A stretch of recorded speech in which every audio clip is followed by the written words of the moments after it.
Hi hello. അപ്പൊ ഞങ്ങളിതേ ഒന്ന് ഒരുങ്ങി റെഡിയായിട്ട് ഉത്സവം കാണാനായിട്ട് പോവാണ്. ഉത്സവം കാണാൻ പോകുന്നത് ഞങ്ങളുടെ സ്വന്തം അയ്യമ്പലി മഹാദേവ ക്ഷേത്രത്തിലേക്കാണ് കേട്ടോ. അപ്പൊ ഞങ്ങൾ ചെന്നപ്പോ തന്നെ അവിടെ താലമൊക്കെ വന്നു കഴിഞ്ഞിരുന്നു. അപ്പൊ വന്നു കഴിഞ്ഞവർക്ക് അവര് പ്രസാദമൊക്കെ കൊടുക്കുകയാണ്. അപ്പൊ ആ സമയം കൊണ്ട് ദേ ആന അമ്പലത്തിന്റെ ഉള്ളിലേക്ക് കേറാനായിട്ട് പോവാണ് കേട്ടോ.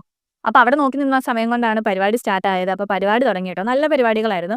2, 3 ടീംസിന്റെ കൈകൊട്ടിക്കളിയും പിന്നെ ഒരു അമ്മൻകൂടം ഒക്കെ ഉണ്ടായിരുന്നു. കാണാൻ നല്ല രസമുണ്ടായിരുന്നു കേട്ടോ. അമ്മൻകൂടം മാത്രം ഞങ്ങൾക്ക് കാണാനായിട്ട് പറ്റിയില്ല. കാരണം ഞങ്ങൾ വീട്ടിൽ നിന്ന് ഇറങ്ങിയപ്പോൾ തന്നെ ലേറ്റായി. അപ്പൊ ഞങ്ങളുടെ നാട്ടുകാരാണ് കേട്ടോ ഇത് മുഴുവനും. എല്ലാ ആൾക്കാരും ഉണ്ടായിരുന്നു. ഓരോ ഭാഗത്തുനിന്ന് എല്ലാവരും വന്നിട്ടുണ്ടായിരുന്നു. അപ്പൊ ഞാനും ചേട്ടായും പിന്നെ അവിടെ ഇരുന്ന് കളി ആസ്വദിക്കുകയാണ്. പിന്നെ ഒരു സ്റ്റേജിലേക്ക് പ്രോഗ്രാം ഒക്കെ വെച്ചു. അപ്പൊ അത് കാണാനായിട്ടും കുറേ നേരം ഞങ്ങൾ അവിടെ ഇരുന്ന് കണ്ടു. എടുത്ത് പറയേണ്ട കാര്യം എന്ന് പറഞ്ഞാൽ ഈ കളിക്കുന്നതിനകത്ത് പ്രായമായവരൊക്കെ ഉണ്ട് കേട്ടോ. അവരിതിന് ഇടുന്ന ഒരു എഫേർട്ട് തന്നെ എനിക്ക് ഭയങ്കര അത്ഭുതമായിട്ട് തോന്നി. കാരണം ഈ പ്രായത്തിൽ 10, 60 വയസ്സിലും ഒക്കെ ഡാൻസ് കളിക്കാനും ഇങ്ങനെയുള്ള പരിപാടികൾക്ക് പോകാനും ഒക്കെ താല്പര്യം കാണിക്കുന്നത് എനിക്കൊരു അത്ഭുതമായിട്ടാണ് തോന്നിയത് കേട്ടോ. അങ്ങനെ ഞങ്ങൾ അവിടെ ഇരുന്ന് പരിപാടിയൊക്കെ ഇരുന്ന് മുഴുവനും കണ്ടതിന് ശേഷമാണ് വീട്ടിലേക്ക് പോകുന്നത്.